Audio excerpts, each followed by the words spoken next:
hal-hal sepele yang dilakukan sehari-hari yang benar-benar disepelekan oleh teman-teman semua. Yang bergelambir-gelambir itu kebanyakan itu air ya, kadar airnya tinggi. Mengurangi asupan gula ya.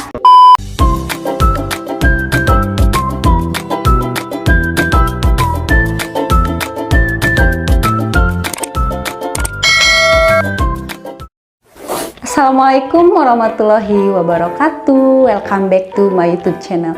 Kembali lagi bersama saya Reni Erlita.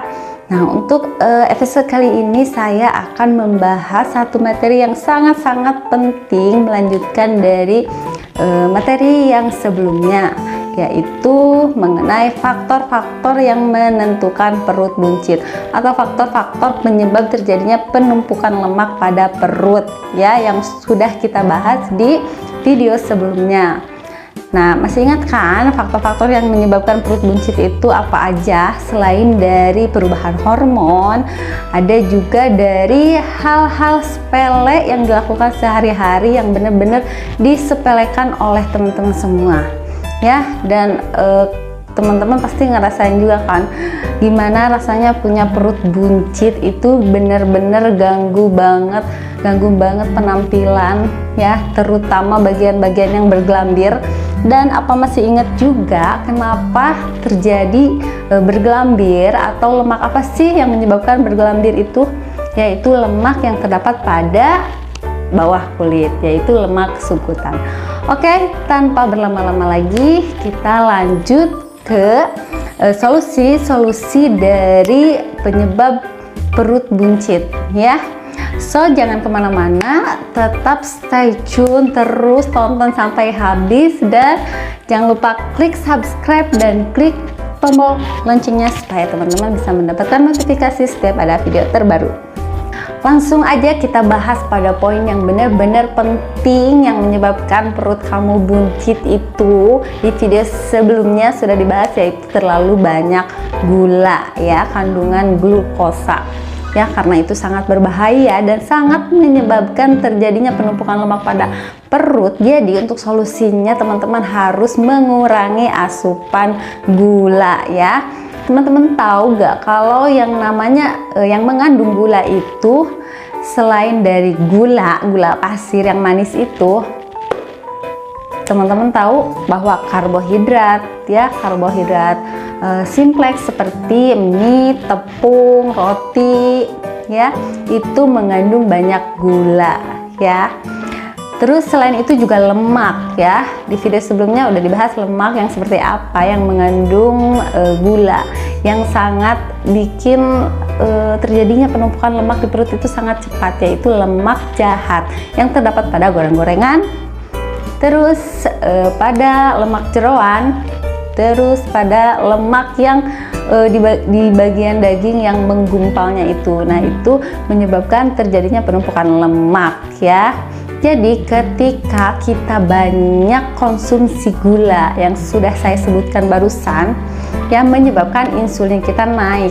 Nah, ketika insulin kita naik dan gak kepake, itu berubah menjadi glikogen.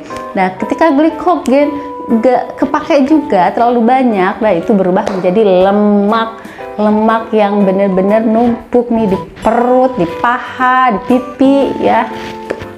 Jadi sekali lagi, batasi asupan gula. Saran saya, teman-teman bisa perbanyak konsumsi serat ya. Serat kayak di nasi merah itu banyak banget seratnya, dan sangat dianjurkan kalau mau makan nasi, saya anjurkan banget nasi merah ya. Bagus banget untuk pencernaan, terus kadar gulanya juga rendah dan sangat banyak serat. Untuk tips selanjutnya, teman-teman harus membatasi asupan sodium ya. Tahu kan sodium yang banyak terdapat di makanan-makanan yang gurih, yang asin-asin, yang bener-bener sih kalau dipakai cemilan itu enak banget ya, gurih. Tapi teman-teman tahu gak kalau itu tuh bahaya banget bagi tubuh ya. Kebanyakan sodium itu dapat mengikat air di dalam tubuh kita, sehingga terjadi bentuk tubuh yang benar-benar bikin terlihat gemuk ya, terlihat sangat gemuk, cepet banget gemuk ya. Jadi teman-teman yang kurus itu bisa banyak konsumsi sodium, tapi itu gak baik juga sih ya, karena nanti yang terdapat pada tubuh itu yang bergelambir-gelambir itu kebanyakan itu air ya, kadar airnya tinggi ya. Jadi batasi asupan sodium yang asin-asin dan gurih-gurih. Selanjutnya teman-teman harus perbanyak konsumsi protein. Kenapa protein? Karena protein itu sangat-sangat bagus banget untuk tubuh ya, terutama sangat bisa menjaga nafsu makan lebih panjang, jadi berasa kenyang lebih lama kalau kita konsumsi protein, terutama pas sarapan ya. Jadi teman-teman bisa konsumsi seperti telur, itu bagus, tapi perlu dicatat, perlu juga untuk membatasi ya, jangan terlalu berlebihan. Jadi apapun yang berlebihan itu benar-benar nggak baik ya. Kalau telur itu seharusnya dikonsumsi putihnya atau kuningnya itu sebanyak 2:1. Jadi kalau putihnya 2 ya, kuningnya 1 aja ya, saran saya kuningnya 1 aja ya. Jadi kalau putihnya 4, kuningnya 2 ya, jadi perbandingannya 2:1. Kenapa? Karena di dalam kuning telur itu mengandung banyak kolesterol juga. Kalau berlebihan itu memang gak baik juga ya untuk tubuh. Yang gak kalah pentingnya juga, teman-teman ingatkan, jangan suka membiarkan makanan terisi ke dalam perut sampai perut terlihat penuh banget ya, sampai begah. Nah itu jangan, karena masih ingat, perut itu sangat bisa sekali untuk melar ya. Jadi usahakan kalau udah sedikit kenyang, stop aja ya, stop aja, jangan sampai terasa penuh banget tuh di bagian perut ya. Sama satu lagi, teman-teman juga jangan dibiasakan menahan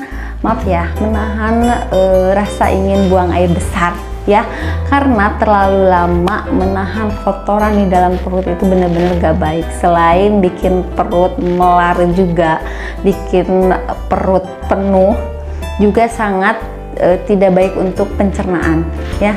Jadi usahakan rutin buang air besar secara rutin ya, jangan nunggu atau jangan ditahan-tahan, itu jangan nunggu sampai benar-benar kebelet banget, maaf ya.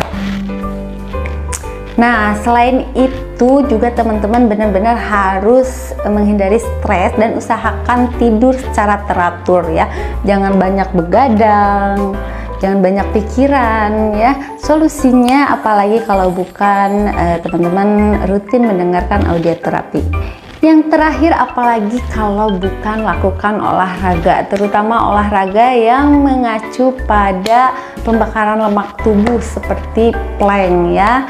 Itu sangat bagus banget untuk bunda-bunda yang punya perut buncit ya, karena olahraga plank itu berpacu pada pembentukan otot perut ya. Tapi perlu diingat ya, lakukan olahraga ini secara konsisten ya, secara konsisten, bukan hanya sekedar kalau lagi mood aja ya. Jadi benar-benar kita itu harus bisa komitmen sama diri kita sendiri. Fix nih, saya harus bisa plank sampai kuat nahan selama setengah jam misal. Kalau di awal-awal nih, pertama-pertama lakuin plank itu biasanya kuatnya hanya beberapa detik saja ya, hanya beberapa detik saja udah langsung. Nah tapi teman-teman harus tetap konsisten ya, sampai perlahan-perlahan durasinya naik ya, dari yang tadinya 5 detik menjadi 10 detik, tadinya 10 detik menjadi 15 detik, sampai nantinya kuat setengah jam. Nah kalau teman-teman udah kuat lama, udah pasti tuh lemak di bagian perutnya itu benar-benar akan terlihat lebih rata dan lebih gampang atau lebih cepat terbakarnya ya. Jadi solusi saya olahraga yang paling simpel sih, sebenarnya simpel ya, cuman plank gitu, tapi godaannya itu lumayan banyak banget ya. karena emang nggak mudah juga untuk dilakuin, meskipun gerakannya sangat simpel, cuman baring terus nahan sama dua siku, dan bagian yang berpacu yang menahannya itu bagian perut, benar-benar perut ya, jadi butuh tenaga ekstra juga, makanya dilakuinnya harus bertahap ya, dari durasi yang pendek sampai durasi yang panjang, jangan dipaksain banget sekaligus ya, itu. Nah, itu dia solusi-solusi untuk bisa membakar lemak dalam perut ya, supaya tidak buncit, supaya hilang tuh yang bergelambir-gelambir ya. Saya harap teman-teman bisa mempraktikkannya ya, dan lakukan secara konsisten supaya hasilnya benar-benar bisa terlihat ya. Atau teman-teman juga yang bener-bener udah putus asa nih, udah lakuin olahraga bener-bener sehari sampai 5 kali plank gitu, terus ngatur pola makan udah bener, asupan gulanya udah bener, tapi perut kok susah banget gitu. Itu bisa terjadi karena ada perubahan salah satu hormon di dalam tubuh teman-teman ya. Sebagai solusinya, teman-teman bisa coba cari asupan lain yang tentunya aman ya. Bisa dengan Super Slimming Pack Alkindinatur, itu bagus banget. Biasanya sejak konsumsi 3 kali aja ya, 3 hari itu udah ada perubahan. Lingkar perutnya biasanya udah berkurang. Soalnya kenapa? Soalnya Super Slimming Pack ini benar-benar memperbaiki hormon dari dalam, hormon yang sedang terjadi gangguan ya, dan bisa diperbaiki ya. Itu hanya saran saja. Tapi kalau teman-teman yang bisa secara melakukan yang tadi sudah saya sebutkan, solusi-solusi step 1, 2, 3, 4, 5 dan seterusnya, saya sangat bahagia teman-teman bisa mempraktekannya ya. Oke, segitu saja share episode kali ini. Mudah-mudahan sangat bermanfaat untuk teman-teman semua. Saya harap teman-teman bisa segeranya mengatasi perut buncitnya supaya lebih rata, lebih slim, dan terlihat lebih cantik gitu. Oke. Segitu saja dari saya. Jangan lupa subscribe ya, dan klik tombol loncengnya supaya teman-teman bisa mendapatkan notifikasi setiap ada video terbaru. Jangan lupa juga kalau ada pertanyaan bisa ditanyakan di komen ya. Assalamualaikum warahmatullahi wabarakatuh.